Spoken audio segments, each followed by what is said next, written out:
Hello बच्चों, अब करेंगे question number 12। Find the length of each side of square whose area is equal to the area of a rectangle of length 13.6 metre and breadth 3.4 metre. क्या कह रहा है? आपको length find करना है स्क्वायर की, उसका एरिया किसके इक्वल है? एरिया ऑफ रेक्टेंगल के, यानी area of square, area of a square equal to the area of rectangle, ये आपसे बोला गया है। Area of square is equal to the area of rectangle. Area of square का फॉर्मूला क्या होता है? ए स्क्वायर, यानी ए मल्टीप्लाई ए का स्क्वायर।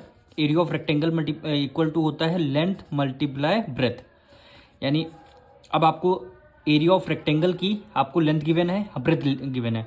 आपको find the length of each side of a square, यानी स्क्वायर का आपको साइड निकालना है, यानी साइड मल्टीप्लाई साइड होता है। यानी ये आपका स्क्वायर है, स्क्वायर ये साइड निकालनी है। ए सारी साइड क्या होती है? इक्वल होती है स्क्वायर की, तो वही फॉर्मूला होता है ए स्क्वायर, यानी ए का ए मल्टीप्लाई ए, यानी एक आपको साइड निकालनी है एरिया ऑफ स्क्वायर की। ये इक्वल है एरिया ऑफ रेक्टेंगल के। अब एरिया ऑफ रेक्टेंगल में लेंथ आपको गिवन है 13.6, तो यहाँ पे लिख लेंगे 13.6 मल्टीप्लाई ब्रेथ आपको गिवन है 3.4 मीटर, 3.4 मीटर। अब यहाँ पे आप सॉल्व करेंगे, ए स्क्वायर को एज इट इज़ आपको राइट डाउन करना है, यानी ए स्क्वायर इज इक्वल टू, दोनों को आपको क्या करनी है? मल्टीप्लाई करनी है। तो यहाँ पे करते हैं मल्टीप्लाई 136 मल्टीप्लाई किसके? 3 4 से। 6 4 जा 24, 3 4 जा 12, 2 14 हुआ, 4 1 जा 4, 1 5 हुआ।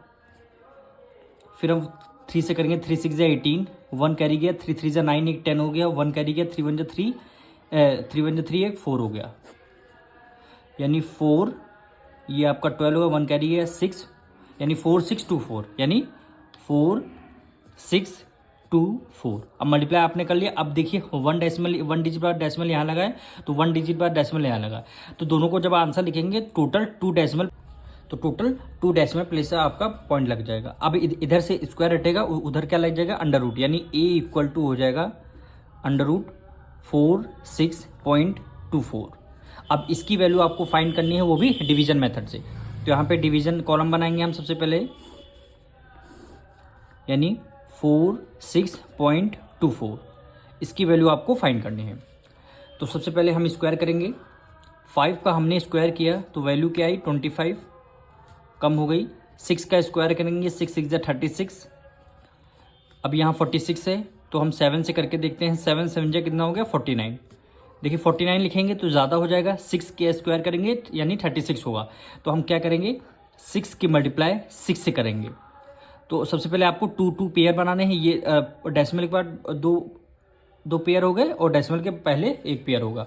अब 6 6 जा क्या हो गया? 36, माइनस कर देंगे, 6 में से 6 गया 0 आएगा, 4 में से 3 गया 1 आएगा। अब ये नंबर आपको ऐड करना पड़ेगा, 6 + 6 कितना हो जाएगा? 12 आएगा। अब यहाँ पे आपका डेसिमल लगा है, तो डेसिमल आपने यहाँ लगा देना, उसके बाद आपका सेकंड पेयर राइट डाउन आपको करना है, यानी 2 4।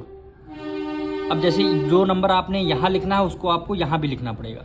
जैसे यहाँ पे 1 2 आपने यहाँ पे 7 रखेंगे, तो 7 से क्या करना पड़ेगा? मल्टीप्लाई करनी पड़ेगी। 7 7 जा 49, 7 2 जा 14, 4 ऐड करेंगे 18 हो गया, 7 1 जा 7 1 8 हो गया, यानी 8 8 9 आया। यहाँ पे क्या है? 1024 है।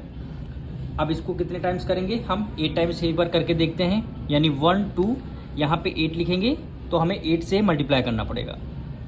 8 8 जा क्या हो गया? 64 हो गया, 8 2 जा 16, 17 18 19 20 21 22, 22 का 2 कैरी गया, 8 1 जा 8 + 2 कितना हो गया? 10 हो गया, यानी 1024 आ गया।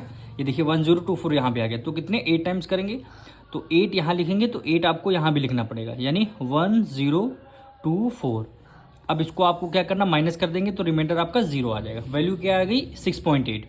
तो ए की वैल्यू क्या आई है? 6.8, और यही आप इसकी क्या हो जाएगी? साइड ऑफ अ स्क्वायर हो जाएगी, यानी साइड हमने स्क्वायर की ए मानी थी, तो वैल्यू क्या हो गई? हो जाएगी 6.8। यही आपका आंसर हो गया।